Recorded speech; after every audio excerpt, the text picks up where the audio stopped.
Baik, bismillahirrahmanirrahim. Assalamualaikum warahmatullahi wabarakatuh. Perkenalkan, nama saya Muhammad Ali Gibran. Saya dari semester 4F. Tujuan video ini dibuat adalah untuk mengumpulkan tugas mata kuliah strategi pembelajaran. NIM saya 1240 10 11 050 259. Di sini saya akan mempresentasikan makalah saya atau artikel saya yang berjudul tentang penerapan pembelajaran aktif untuk meningkatkan hasil belajar pendidikan agama Islam, kajian literatur. Baik, saya akan membacakan pendahuluannya terlebih dahulu. Pendahuluannya, pendidikan merupakan proses yang bertujuan mengembangkan potensi peserta didik agar memiliki pengetahuan, keterampilan, sikap, dan karakter yang sesuai dengan tujuan pendidikan nasional.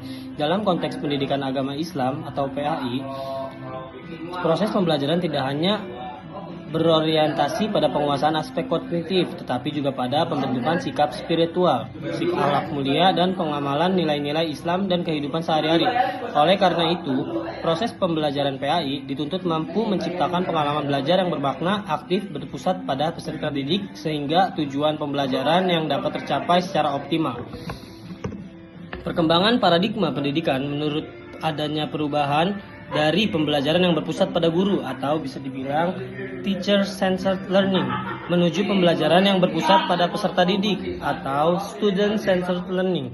Dalam paradigma ini, peserta didik tidak lagi hanya menerima informasi secara pasif, tetapi didorong juga untuk berpartisipasi aktif dalam proses pembelajaran melalui diskusi, pemecahan masalah, kerjasama, presentasi, maupun berbagai aktivitas pembelajaran lainnya. Pembelajaran aktif atau active learning diyakini mampu meningkatkan keterlibatan peserta didik sehingga proses pembelajaran menjadi lebih aktif, lebih efektif, dan bermakna. Namun, realitas di lapangan menunjukkan bahwa proses pembelajaran pendidikan agama Islam masih sering didominasi oleh metode ceramah.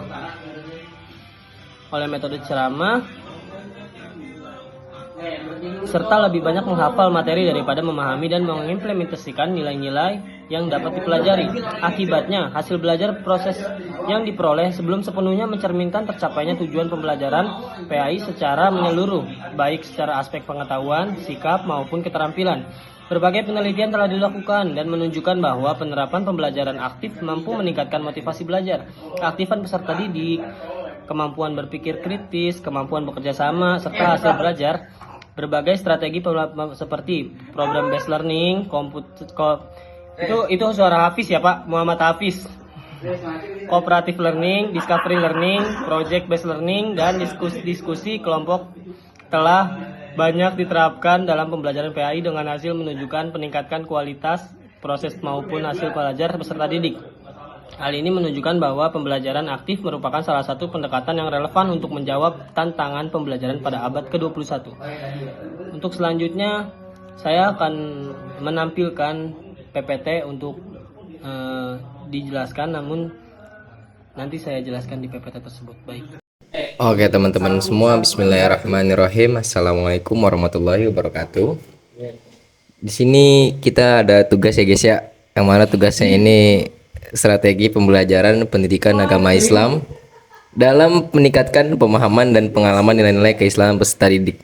Kebetulan tugas kita kali ini Bapak Inurofik menyuruh kita untuk membuat video dengan durasi minimal 15 menit. 15 menit sebentar sih ya, sebentar banget kalau 15 menit ini. 15 berarti ini sebentar kalau teman-teman ya. Nggak begitu lama. Jadi kita akan mulai dari pertama, saya akan memaparkan terlebih dahulu yang mana apa aja sih artikel yang akan kita bahas dan berbentuk seperti apa materi yang akan kita bahas kali ini. Yang pertama, saya akan membacakan sedikit artikel saya ya, yang mana saya akan baca dulu ya teman-teman, mohon disimak baik-baik nih, dengerin nih ya. Oke. Nih. Yang pertama, judul artikel saya ini adalah strategi pembelajaran pendidikan agama Islam dalam meningkatkan pemahaman dan pengalaman nilai-nilai keislaman peserta didik. Mengapa saya mengambil judul ini? Karena memang kebetulan tugas saya ini dapatnya judul ini teman-teman. Ketika saya dapat judul ini ada kalimat yang mengatakan bahwasanya meskipun berbagai penelitian telah membahas strategi pembelajaran pendidikan agama Islam dalam kurung PAI, Sebagian besar penelitian lebih banyak berfokus pada peningkatan hasil belajar peserta didik.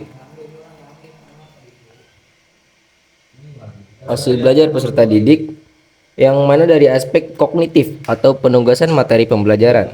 Sementara itu, kajian yang mengintegrasikan strategi pembelajaran dengan peningkatan pemahaman sekaligus pengalaman nilai-nilai keislaman dalam kehidupan sehari-hari masih relatif terbatas. Perkembangan karakteristik juga itu masih terlihat lebih peserta didik ini di era digital ini menurut adanya strategi pembelajaran yang lebih inovatif, kontekstual, mampu menanamkan nilai-nilai Islam secara berkelanjutan. Oleh karena itu, diperlukan kajian yang menguraikan berbagai strategi pembelajaran PAI yang tidak hanya efektif dalam meningkatkan pemahaman konsep keagamaan, tetapi juga mampu membentuk sikap karakter dan perilaku keislaman peserta didik berdasarkan hasil-hasil penelitian terdahulu melalui pendekatan studi kepustakaan. Itu sedikit pengenalan tentang artikel saya ya teman-teman ya. Saya akan memaparkan sedikit PowerPoint lah ya. PowerPoint dalam artikel saya ini. Pertama, outline artikel ilmiah saya yaitu strategi pembelajaran pendidikan agama Islam dalam meningkatkan pemahaman dan pengalaman nilai-nilai keislaman peserta didik. Ada identitas dan abstrak ya. Judulnya ini yaitu strategi pembelajaran pendidikan agama Islam dalam meningkatkan pemahaman dan pengalaman atau pengamalan nilai-nilai keislaman peserta didik. Apa sih kah tujuan membuat artikel itu? Ya, tujuan membuat artikel itu adalah 1. Mengkaji strategi pembelajaran PAI dalam meningkatkan pemahaman sekaligus pengamalan nilai-nilai keislaman peserta didik. 2. Pendekatan yang digunakan studi kepustakaan atau bisa dibilang library research anjay. Terus ada kata kunci konsep, ada beberapa kata kunci konsep saya teman-teman. Yaitu ada 4. Yang pertama, kata kunci konsep yang pertama adalah pendidikan agama Islam. Kedua, strategi pembelajaran. Yang ketiga, nilai-nilai keislaman. Yang keempat, studi kepustakaan teman-teman.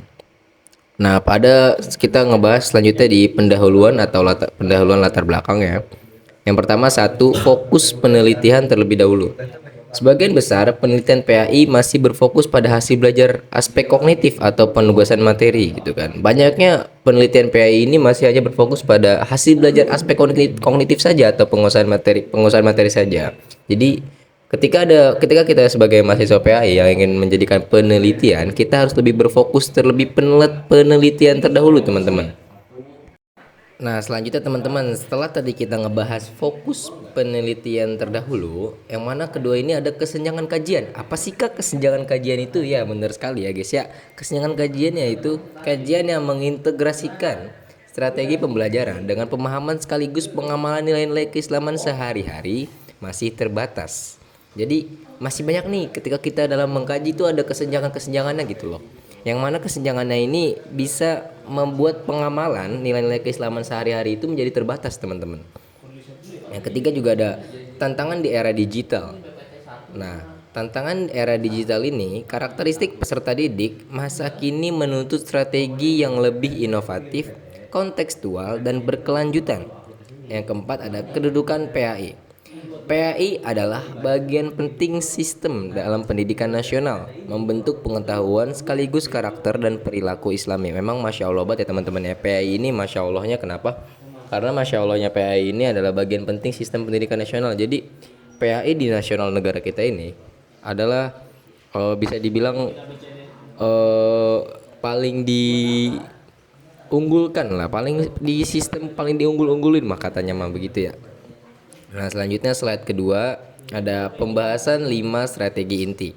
Rancangan yang menggunakan guru untuk mencapai tujuan pembelajaran PAI. Yang pertama ada active learning, yang kedua ada contextual teaching and learning, yang ketiga ada problem based learning, yang keempat ada cooperative learning, yang kelima value based learning. Kelima strategi ini membantu peserta didik memahami materi secara dalam sekaligus mengamalkannya dalam kehidupan sehari-hari.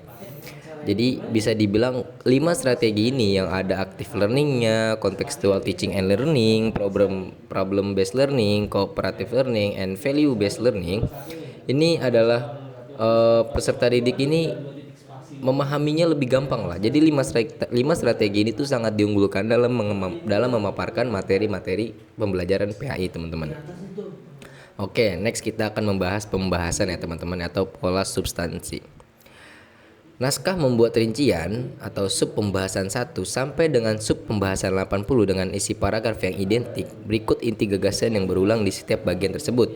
Nah, dalam banyaknya tadi halaman-halaman ini teman-teman, kita akan ngebahas tentang poin-poinnya lah. Yang pertama ada poin 1 adalah dasar perancangan strategi. Memperhatikan karakteristik peserta didik, tujuan pembelajaran, lingkungan belajar, dan perkembangan zaman. Kedua ada peran guru, yang mana guru berperan sebagai fasilitator yang membimbing peserta didik memahami nilai-nilai Islam secara menyeluruh. Yang ketiga ada 3 ranah pembelajaran. Pembelajaran PAI menekankan aspek kognitif, afektif, dan psikomotorik secara terpadu. Yang keempat ada dampak strategi inovatif. Nah, ada diskusi, presentasi, studi kasus, pembelajaran berbasis proyek, dan kegiatan kolaboratif meningkatkan motivasi dan keaktifan belajar. Nah, kesimpulannya teman-teman semua, strategi pembelajaran memiliki peranan sangat penting dalam meningkatkan kualitas pembelajaran pendidikan agama Islam.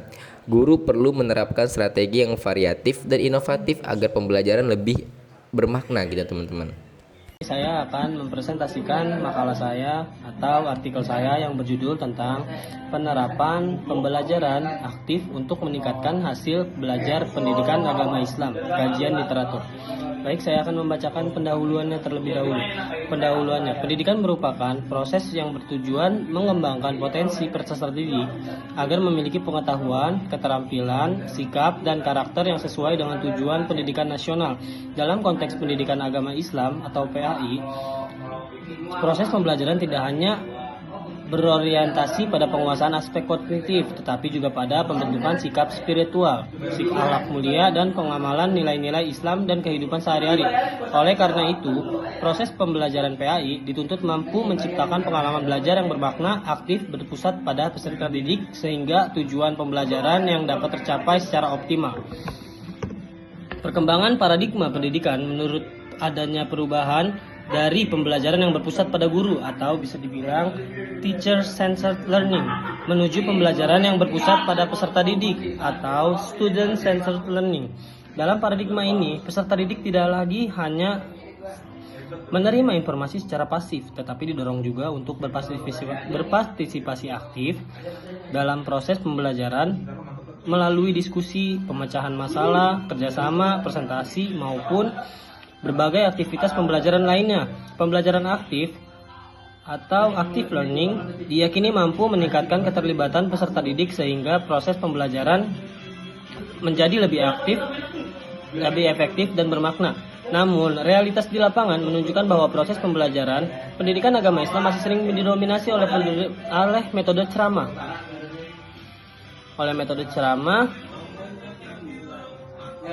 Serta lebih banyak menghafal materi daripada memahami dan mengimplementasikan nilai-nilai yang dapat dipelajari. Akibatnya, hasil belajar proses yang diperoleh sebelum sepenuhnya mencerminkan tercapainya tujuan pembelajaran PAI secara menyeluruh, baik secara aspek pengetahuan, sikap, maupun keterampilan. Berbagai penelitian telah dilakukan dan menunjukkan bahwa penerapan pembelajaran aktif mampu meningkatkan motivasi belajar, keaktifan peserta didik, kemampuan berpikir kritis, kemampuan bekerja sama, serta hasil belajar. Berbagai strategi seperti program based learning, itu suara Hafiz ya Pak, Muhammad Hafiz. Cooperative learning, discovery learning, project based learning, dan diskusi kelompok telah banyak diterapkan dalam pembelajaran PAI dengan hasil menunjukkan peningkatan kualitas proses maupun hasil belajar peserta didik. Hal ini menunjukkan bahwa pembelajaran aktif merupakan salah satu pendekatan yang relevan untuk menjawab tantangan pembelajaran pada abad ke-21. Untuk selanjutnya, saya akan menampilkan PPT untuk dijelaskan, namun Nanti saya jelaskan di PPT tersebut. Baik, untuk kesimpulan dari pembahasan tersebut adalah berdasarkan hasil kajian literatur mengenai penerapan pembelajaran aktif dalam meningkatkan hasil belajar, pendidikan agama Islam atau PAI dapat disimpulkan bahwa pembelajaran aktif merupakan pendekatan pembelajaran yang efektif dalam menciptakan proses pembelajaran yang berpusat pada peserta didik atau student centered learning. Melalui pendekatan ini, peserta didik tidak hanya berperan sebagai penerima informasi atau sebagai subjek, tetapi juga terlibat aktif dalam berbagai kegiatan pembelajaran seperti diskusi, memecahkan masalah, bekerja sama, melakukan refleksi, dan mengkomunikasikan hasil belajarnya. Keterlibatan aktif tersebut mampu menciptakan pengalaman belajar yang lebih bermakna, sehingga pemahaman peserta didik terhadap materi pendidikan agama Islam lebih baik.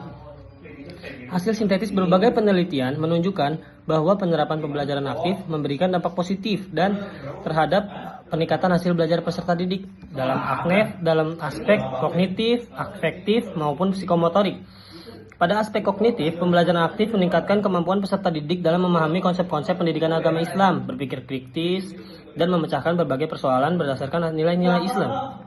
Pada aspek afektif, pembelajaran aktif berkontribusi dalam membentuk sikap religius, tanggung jawab, kerjasama, toleransi, serta rasa percaya diri.